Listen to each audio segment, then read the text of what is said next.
Fala aí galera, aqui quem fala com vocês é o Felipe Santos do canal Futebol de Botão. Antes de mais nada eu peço que vocês deixem um like de vocês aí, se inscrevam no canal, ative o sininho de notificações e peço novamente desculpas pela minha voz estar bastante rouca, ainda continua bastante rouca, vocês podem ouvir por aí.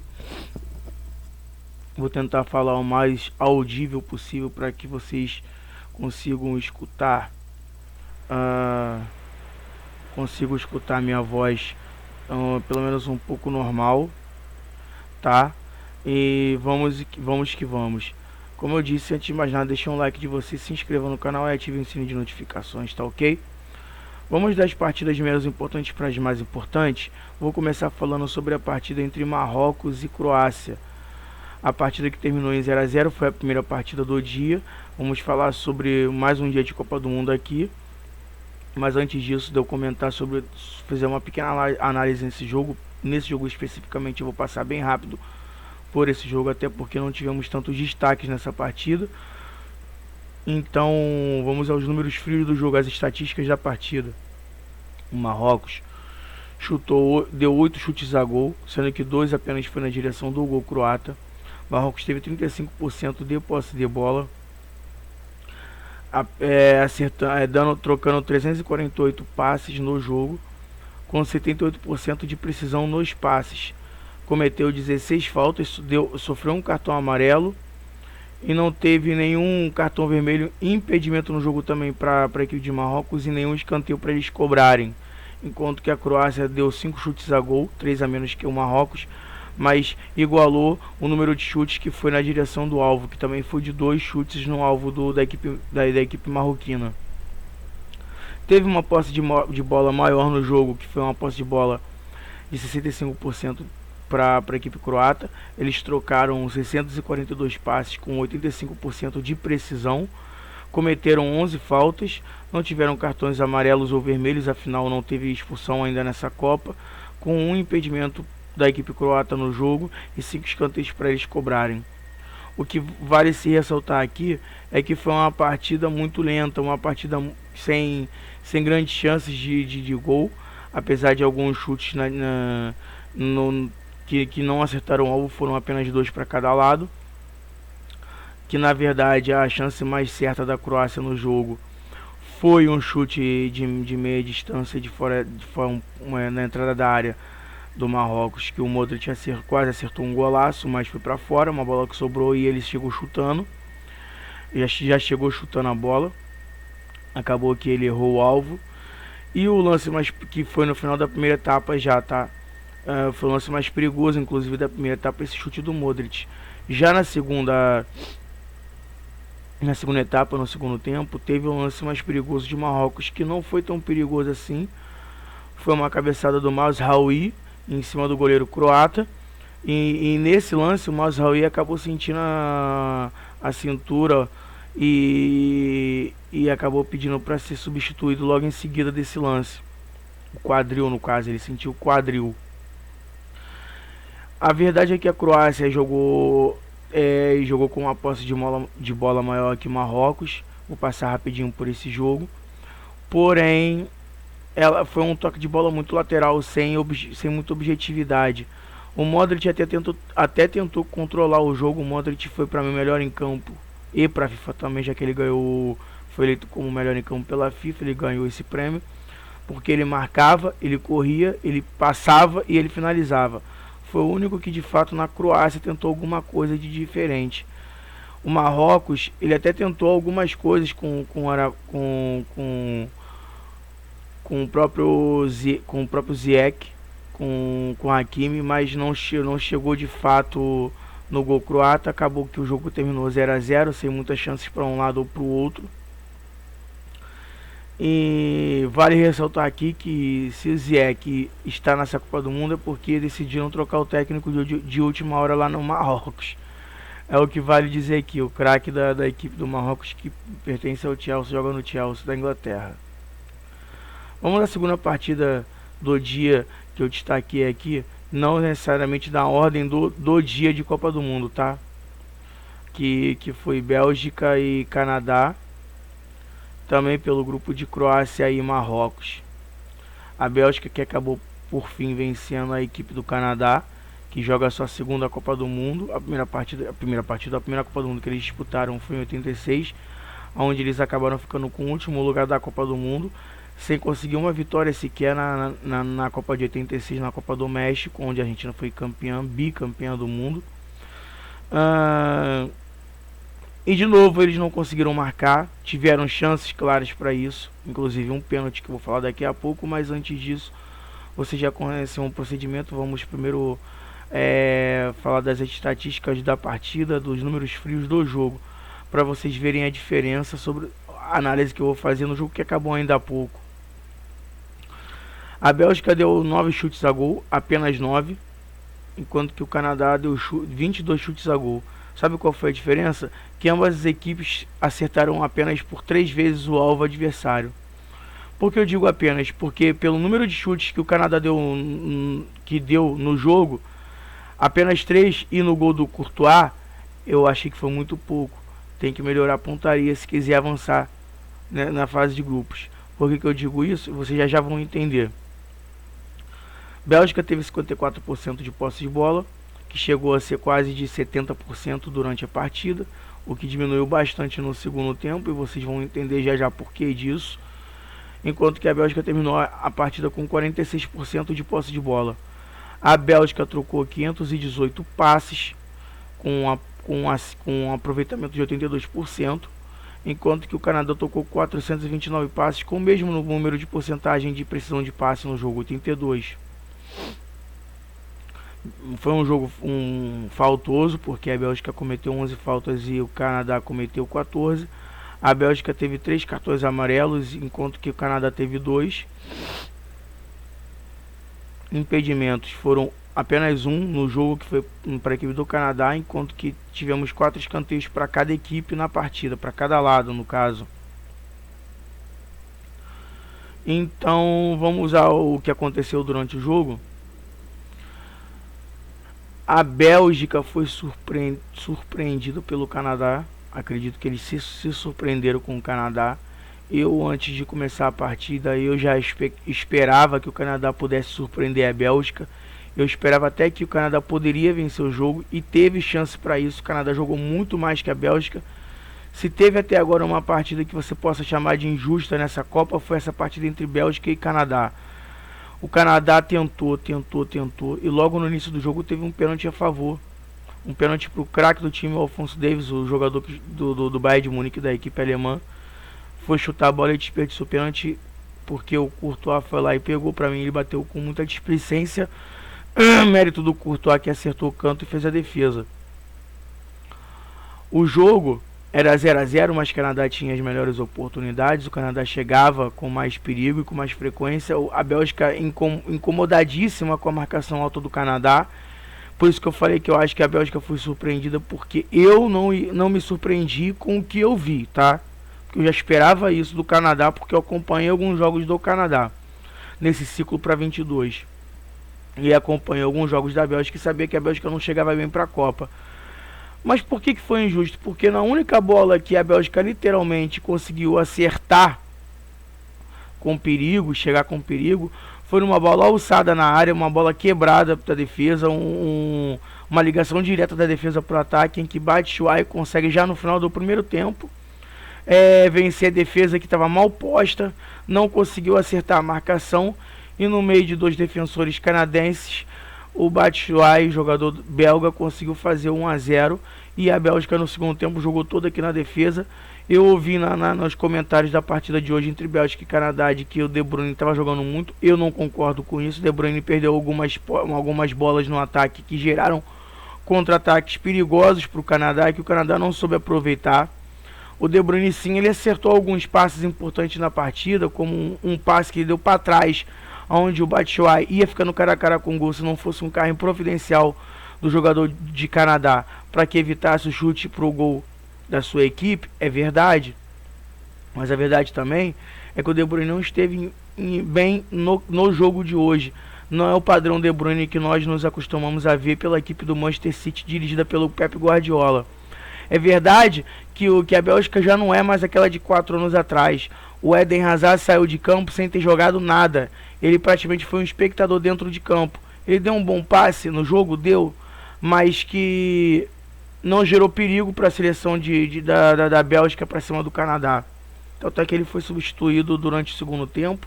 Para mim ele não atuou bem. O Batshuayi, apesar do gol, também não atuou bem. É porque o Canadá realmente errou no lance do gol. Ele não soube aproveitar as finalizações.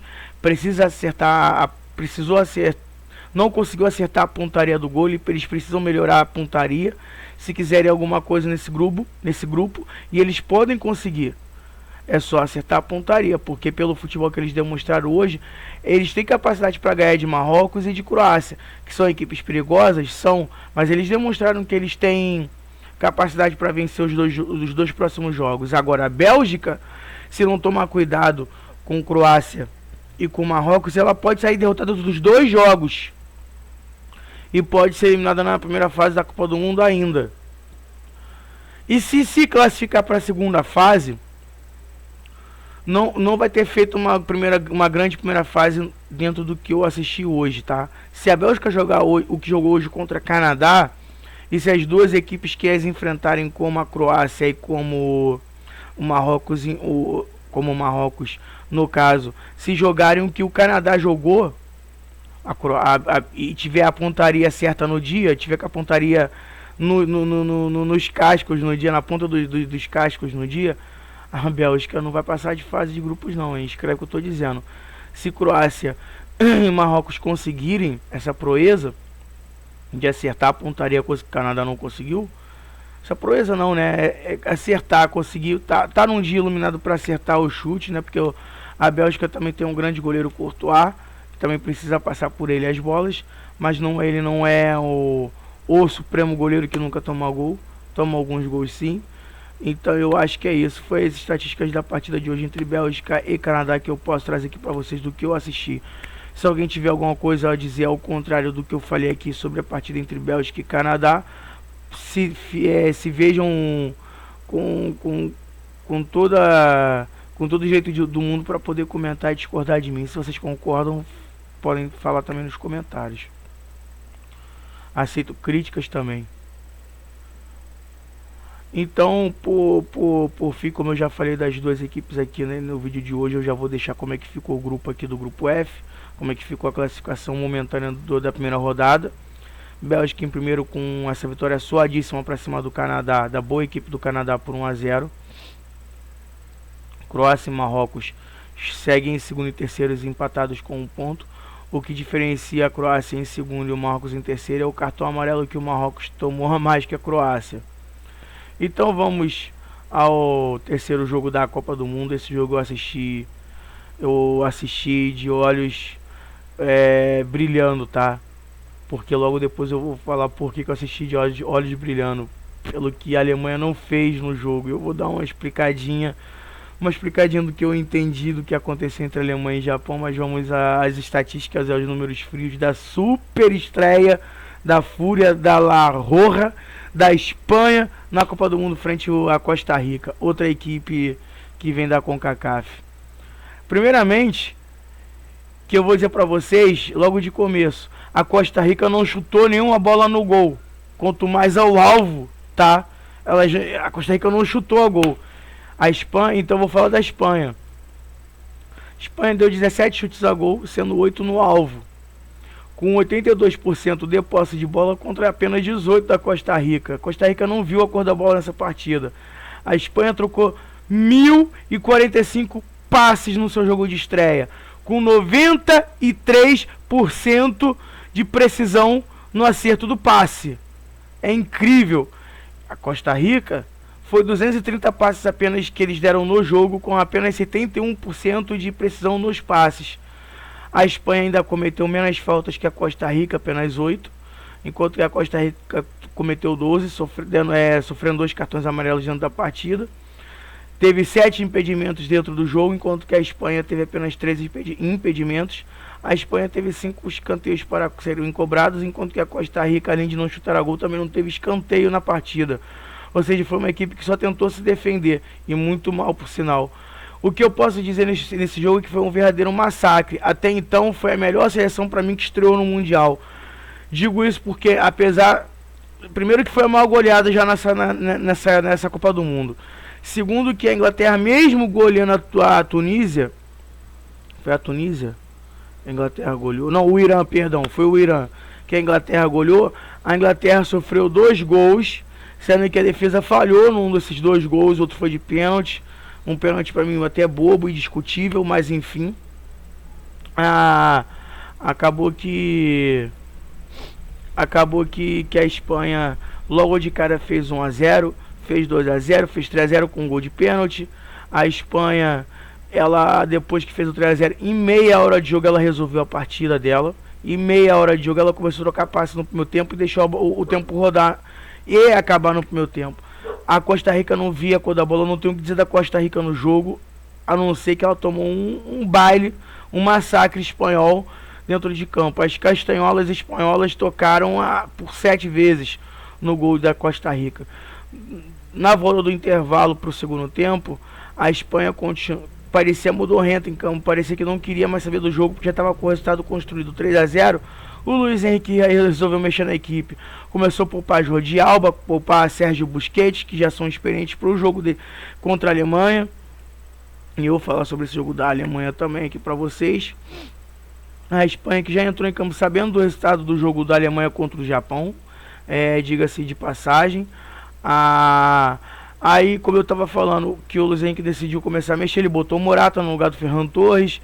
E a Espanha chega ao 4º gol, chega ao 5º, e com uma facilidade que parecia que mesmo o 7º gol, quando saiu no finalzinho do jogo, que ainda poderia caber mais o 8º, tá? E a Espanha teve chance de fazer o 8º e o 9º gol na partida, o 10º gol na partida. Poderia ter sido uma das maiores goleadas na Copa das histórias das Copas, tá? Fato é que a Espanha, pra mim, tecnicamente foi o melhor time que estreou na Copa do Mundo, a melhor equipe, a melhor seleção.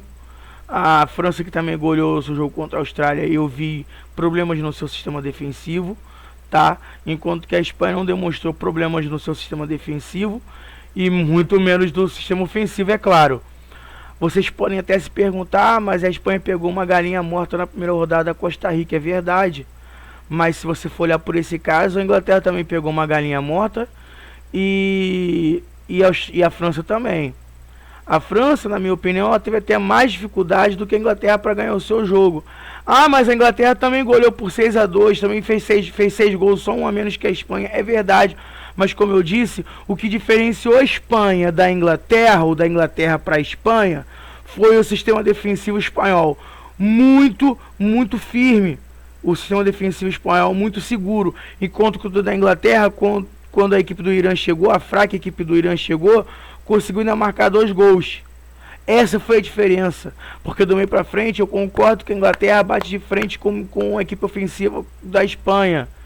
Mas hoje a Espanha não deixou a desejar em nenhum momento na equipe, mesmo quando os jogadores foram sendo substituídos e tudo mais. A Espanha, que chegou na Copa do Mundo desconfiada, porque era uma equipe totalmente renovada, para mim já se provou em campo com esse 7 a 0, que a renovação foi muito bem sucedida pelo Luiz Henrique. Talvez uma dúvida aqui ou ali por algum jogador que deveria estar nessa seleção, poderia ter, mas tá aí o time. 7 a 0 contra a Costa Rica, eu não tenho o que dizer. Quando você vê um placar desse, você não tem o que dizer. Para mim foi uma exibição perfeita, se não quase perfeita, beirando a perfeição da Espanha contra a Costa Rica. Agora vamos de Alemanha e Japão, porque esse jogo foi antes do jogo contra a Espanha. A zebra está solta na Copa do Mundo, foi a segunda zebra da Copa do Mundo na primeira rodada já. E isso vai complicar a seleção da Alemanha, assim como a Arábia Saudita complicou a vida da Argentina. E eu digo mais, pior para a Alemanha até do que a Argentina. Por quê? Porque a Argentina ainda vai pegar o México. O México tem problema de criação. O México tem problema para criar situações de perigo de gol. Demonstrou isso contra a Polônia, que precisou de uma defesa do Ochoa para não sair derrotada de campo. Mas o fato é que se o México vencer a Argentina na segunda rodada, a Argentina está fora do jogo. Explico por quê. Porque a Argentina, no outro jogo tem Arábia Saudita e, e Polônia. Se a Polônia vencer, vai a 4 pontos. A Argentina perdeu, não tem mais como chegar a 4 pontos. Se o jogo for empate, quem chega aos 4 pontos é a Arábia Saudita. Mesma situação para a Argentina. Se a Arábia Saudita vencer, pronto, aí que não tem mais chance mesmo, porque a Arábia Saudita vai a 6 contra 4 do México, é a mesma situação. Qualquer resultado que acontecer no outro jogo para a Argentina, com derrota da Argentina no jogo, a Argentina já deu adeus à Copa do Mundo, tá? Independentemente do que acontecer no outro jogo com derrota da Argentina. Por que eu tô falando isso da Argentina se eu tô falando do grupo da Alemanha? Do grupo dessa Copa do Mundo. Porque a Alemanha está se vendo numa situação igual ou pior. Mas antes de eu explicar porquê, vamos aos números frios do jogo, as estatísticas da partida. A Alemanha que deu simplesmente 26, simplesmente entre aspas, né? 26 chutes a gol, quer dizer, 26 chutes, sendo 9 na direção do gol. 74% de posse de bola para a Alemanha. E aí você vê, o Japão teve 12 chutes a gol, um pouco menos da metade da Alemanha. Chutes, tá? Sendo 4 na direção do gol alemão. Enquanto que a Alemanha teve 74% de posse de bola, o Japão teve apenas 26. A Alemanha trocou 771 passes, o Japão apenas 269. A Alemanha teve 88% da pressão de passes, o Japão apenas 70%. A Alemanha cometeu 6 faltas, o Japão 14. Não teve cartões amarelos nessa partida, quanto menos expulsões. Foram 4 impedimentos para cada lado, enquanto que a Alemanha e Japão tiveram 6 escanteios para cada lado para serem cobrados. O Japão já começava a mostrar sua força nessa partida, porque essa partida eu deixei para o último para se destacar pela zebra que foi também, né? Nessa partida a Alemanha já começava a tomar susto logo no início dela.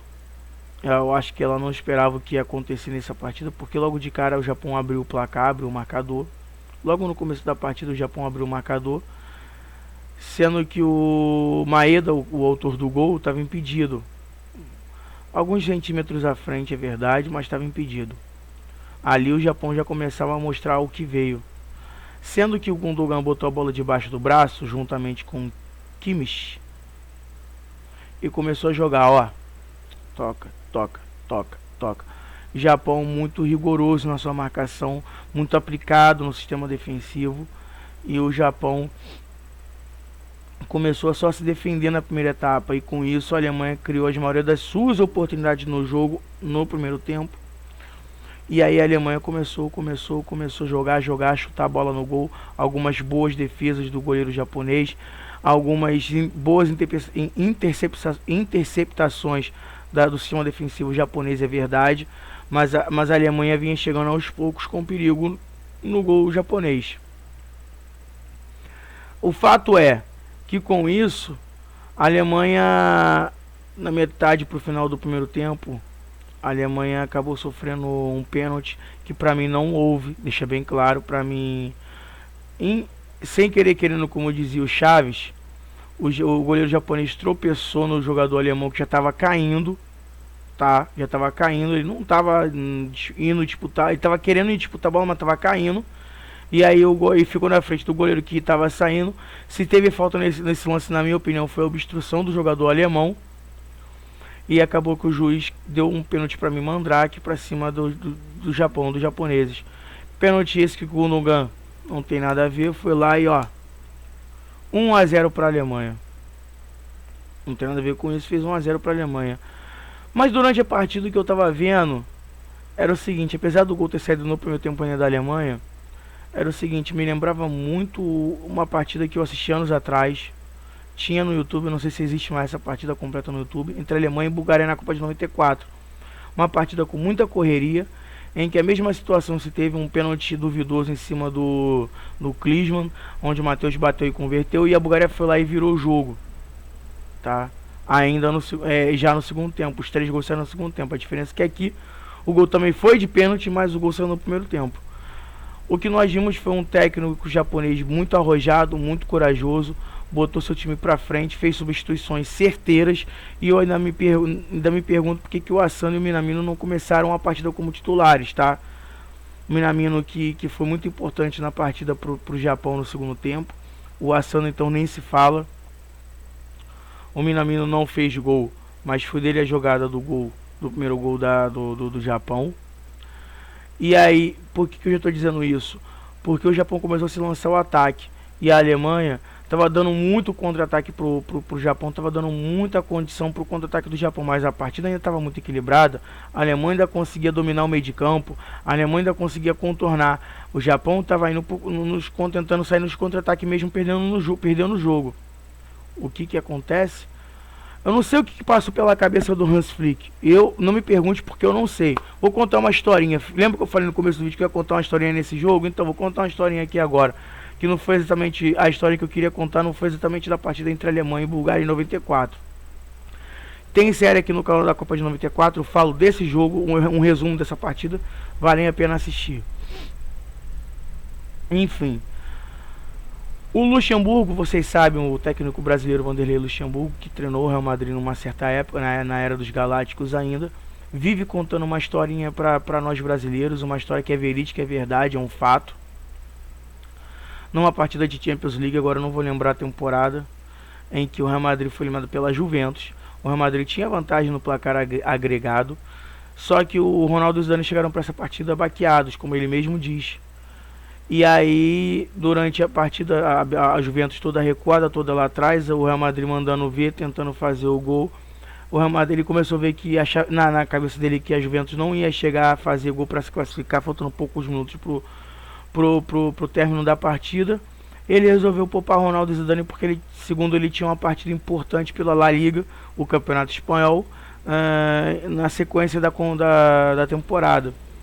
E aí ele cometeu um dos maiores erros da vida dele, segundo ele mesmo, dentro do futebol, que foi tirar logo os craques da partida, o Ronaldo e o Zidane. E que aí ele ficou sem entender porque do nada a Juventus começou, que estava toda recuada, foi para cima, fez os gols que precisava fazer, classificou a Juventus eliminando o Real Madrid da competição.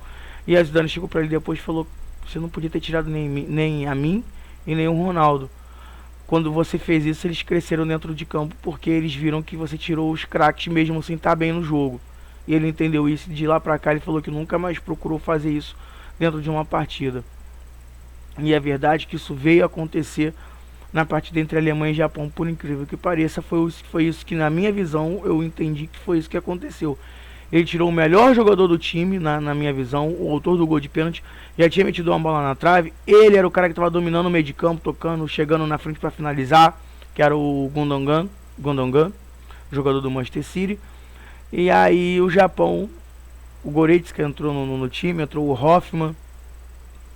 Eu não teria tirado, apesar do Miller não estar fazendo uma boa partida, eu até entendi na hora que o Miller saiu, o Miller também... mas a entrada dos jogadores que entraram no lugar de Miller e principalmente do Gundogan, foi que a Alemanha ela começou a murchar dentro da partida. O Japão começou a crescer perdão, o Japão começou a crescer dentro da partida, começou a levar perigo no gol do Neuer, mesmo que às vezes a bola nem chegasse no gol dele, mas o perigo que eu digo pela construção da jogada ofensiva. Até que o Sakai teve uma grande oportunidade num rebote, jogou a bola para fora. Ali eu achei que ia ser o gol de empate do Japão. Não foi. O Sakai perdeu uma grande oportunidade, porém, na minha visão, o Sakai, que eu já conheço ele há um bom tempo, desde a época do Mundial de Clubes em que o Santos perdeu a final para o Barcelona, ele estava se não me engano, no Kashima Reysol, no time que enfrentou o Santos no Mundial de Clubes na semifinal. Ele jogou muito aquela partida e eu comecei a acompanhar a carreira dele. Sakai, pra mim ele jogou muita partida, tanto defensivamente como ofensivamente. Não é uma falha dessa que eu não vou falar que ele não jogou bem a partida. Eu vou criticá-lo sim porque ele poderia ter feito o gol. Pra mim nada justifica o que ele perdeu, mas ele fez uma boa partida, tá? É um bom jogador, Sakai. Enfim, logo em seguida, novamente numa jogada bem trabalhada pelo lado esquerdo do campo ofensivo do Japão, do lado direito da defesa alemã, uma boa trama de do Japão pelo lado esquerdo. O Minamino chutou uma bola cruzada, o Neuer deu rebote e o Japão chega a um empate 1-1, colocando os alemães contra a corda, por incrível que pareça. Esse contra a corda não quer dizer que o Japão começou a amassar a Alemanha, não, até porque o Japão não teve a posse de bola para isso. Mas aí o que acontece, a Alemanha se assustou com o gol, isso que eu quero dizer. A Alemanha se assustou com o gol e se lançou toda pro ataque porque ela queria vencer a sua partida de estreia, sem pensar de que o Japão também era uma boa equipe que poderia, se desse campo para ela, fazer o segundo gol. E minutos depois do gol de empate, já na reta final do jogo, isso veio acontecer. Uma bola lançada do sistema defensivo do Japão para frente, o Asano ganhou na corrida da defesa alemã, chegou na frente, encheu o pé, carimbou o gol do Neuer, que não pôde fazer nada. Quer dizer, ele poderia, na minha visão, ele poderia ter saído antes do gol. Para mim, ele não falhou, mas ele errou no lance, que ele poderia ter saído para tentar abafar o lance, na minha opinião. Mas aí a bola chegou e o Asano fuzilou para cima do gol do Neuer.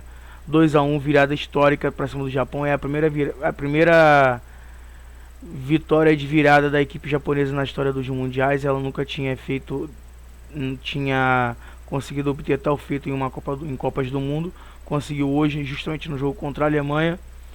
E é isso aí. Espero que vocês tenham gostado do vídeo. Eu vou ficando por aqui. Vitória e zebraça do Japão. A Alemanha, só para terminar o vídeo, a Alemanha, como eu estava falando antes de começar a falar desse jogo, está na mesma ou pior situação que a Espanha, do que a Argentina. Explico porque no seu grupo tem uma outra potência mundial. Acabei de citar a partida dela aqui para vocês, que foi a partida da Espanha 7, Costa Rica 0. Se por um acaso o Japão pelo menos empatar o seu jogo contra a Costa Rica, o que eu acho que não vai acontecer, eu acho que o Japão vai vencer a sua partida contra a Costa Rica, porque é uma equipe muito superior à equipe costarriquenha. E se a Espanha conseguir empatar o seu jogo contra a Alemanha, bye bye a Alemanha na Copa do Mundo. A Alemanha vai a 1 ponto, enquanto a Espanha vai a 4 e o Japão vai a 6. E aí complica a vida complica não, aí a Alemanha, pela segunda vez consecutiva numa Copa do Mundo, vai dar adeus na primeira fase da Copa ainda. E detalhe, corre o risco de perder o jogo para a Espanha. Se empatar e o Japão vencer a sua partida, ou sim, aí que ela dá adeus mesmo, porque ela vai a 1 ponto, ela não tem nenhum. Se o Japão empatar o seu jogo, na verdade, né, ela vai a 1 ponto, vai ter chance de golear a Costa Rica na última rodada. Mas se o Japão vencer e a Espanha vencer as suas partidas, aliás, se a Espanha vencer a sua partida e o Japão empatar a sua partida, a Alemanha já está fora da Copa. E eu acho muito provável que isso aconteça, tá?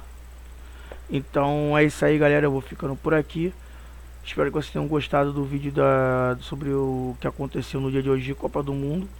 Valeu, até mais e fui.